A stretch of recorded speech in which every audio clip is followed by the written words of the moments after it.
ما درست قبل از در سمینار هوافضا بعضی از دوستان در جریان قرار گرفتن. در اون موقع سمینار هوافضا در دانشگاه خواجه نصیرالدین طوسی که آقای پروفسور مبشر رو از سازمان ناسا دعوت کرده بودن و رئیس هوافضای ایران و بنده هم حالا به چه حسابی از اینجا به اصطلاح خواسته بودن. ما 3 نفر صحبت کردیم.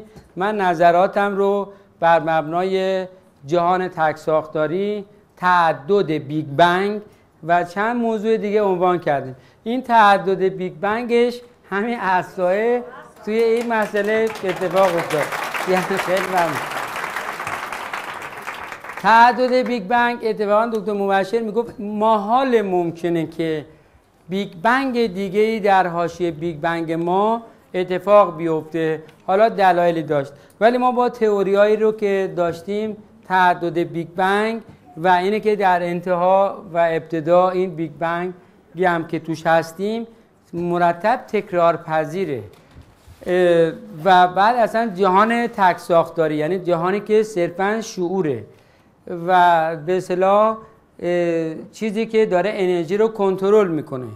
اونها اون نام این چیزی رو که انرژی رو کنترل میکنه انرژی تاریک گذاشتن که من گفتم نمیتونه اسمش انرژی تاریک باشه. انرژی خودش تابع قانونه، خودش عامل کنترل باید داشته باشه، خودش نمیتونه کنترل کننده دست اول باشه و یک چیزی داره اینو کنترل میکنه که همون بحث جهان تک ساختاری بود که البته بعد از چند ساعت بعد دیگه پشت صحنه متوجه منظور ما شد.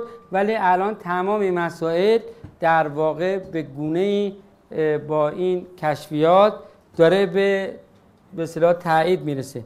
بحث جهان‌های موازی که البته از موضوعات علمی روز دنیا هم هست، این هم داره جلو میاد و مسلماً با این پیشرفت‌هایی که داره میشه عکس برداری از شعور، یعنی اثراتش نه خودش، عکس برداری از اثرات شعوری، همین مولکول آب و خلاصه پدیده‌های دیگه‌ای که داره اتفاق میفته، همه اینها دارن مؤید این نظرات میشن که مسائلی رو که داریم عنوان میکنیم به چه صورتی میتونه باشه.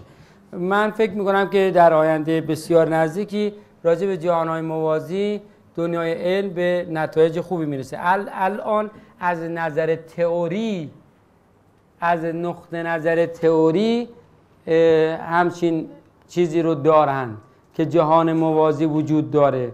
تئوری ها داره میگه جهان موازی وجود داره، ولی خب از نظر عملی چیزی تو دستشون نیست که داره راه گشایی هایی میشه از این.